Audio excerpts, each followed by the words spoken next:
Además, las dos entidades, colon y bacterias, parecían cosas independientes que no coincidían en el mismo plano. Así sigue siendo para el discurso común. Por ejemplo, el Manual de Ciencias Naturales de mi hijo tiene un capítulo sobre microorganismos que dice que las bacterias intestinales producen vitaminas, y otro sobre el sistema digestivo donde no se mencionan en absoluto. En una prueba tuvo que responder la siguiente pregunta. De estos órganos, ¿cuál no participa en la digestión?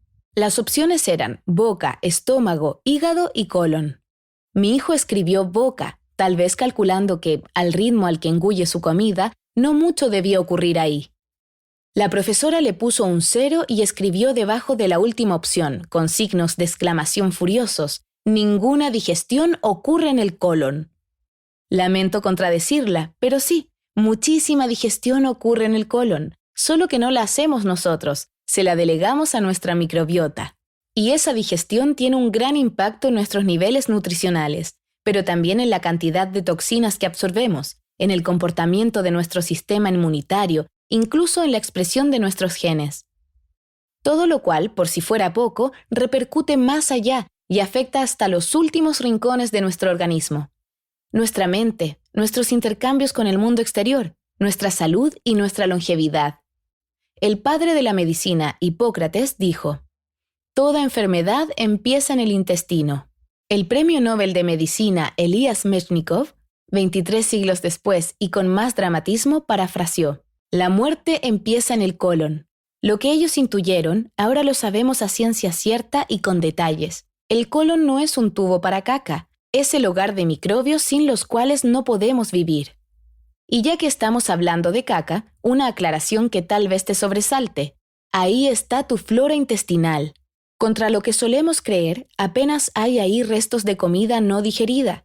Lo principal son microorganismos al final de su carrera o aún vivos y arrastrados por la corriente de los movimientos peristálticos. Para eso se analizan las heces, para saber lo que tenemos viviendo ahí. La vasta mayoría son bacterias, pero también hay arqueas, hongos, protozoos, virus y hasta parásitos de cierto tamaño. En este libro trato de reservar la palabra bacteria a las que lo son propiamente y uso los términos microbios o microorganismos cuando me refiero a todos. Las bacterias son los seres vivos más abundantes y diversos del planeta, y nosotros poseemos un surtido relativamente pequeño en comparación. Son las que están adaptadas a las condiciones de vida en nuestro hotel, con su agradable ambiente a 37 grados Celsius, húmedo, oscuro y desprovisto de oxígeno. Todos esos microorganismos forman lo que se llama técnicamente la microflora intestinal. Hay varios términos que se usan como sinónimos, aunque tienen ligeros matices.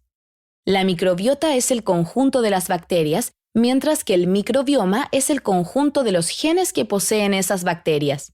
Algunos consideran anticuado decir flora, pero no es que antes se creyera que esos organismos eran plantas. Su descubridor, Anton van Leeuwenhoek, los describió como animálculos, y luego Louis Pasteur popularizó la apelación gérmenes. Flora nunca fue otra cosa que una imagen, y para mí una palabra armónica para un texto no técnico, así que la uso en alternancia con las otras.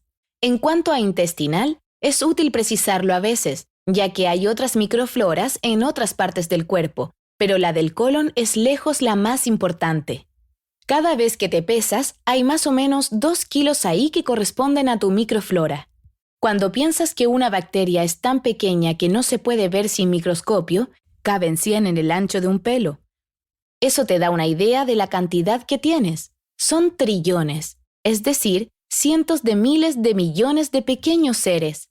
Son incluso más que nuestras propias células, aunque ojo, la cifra de 10 veces más numerosas, que se ha hecho popular, sería una estimación apresurada. Cálculos posteriores arrojaron una cifra de entre 1 y 2 veces más, lo que de todos modos no es poco. Esto es posible porque las bacterias son mucho más pequeñas que nuestras células. Las nuestras son propias de organismos multicelulares, son grandes y poseen varios mini órganos y un núcleo para alojar el ADN. Se llaman eucariotas, lo que en griego significa con verdadero núcleo. Las bacterias, en cambio, pertenecen al género más primitivo de las procariotas y tienen su ADN ahí mismo, flotando en su pieza única. De hecho, se supone que la célula eucariota, esa gran innovación que dio lugar a las plantas, los hongos y los animales, resultaría de la fusión fortuita de una bacteria con una arquea, otro tipo de organismo unicelular. Según la evidencia, todos poseemos ADN de bacteria y de arquea. Es más, la mezcla no paró ahí. Con el tiempo, más bacterias se metieron en esas células y dieron lugar a las mitocondrias, los orgánulos responsables de abastecerlas de energía. Un parásito que resultó tan benéfico que lo secuestramos en nuestros genes, o si prefieres, un subcontratista que incorporamos a la empresa. Estas negociaciones pueden parecernos muy extrañas,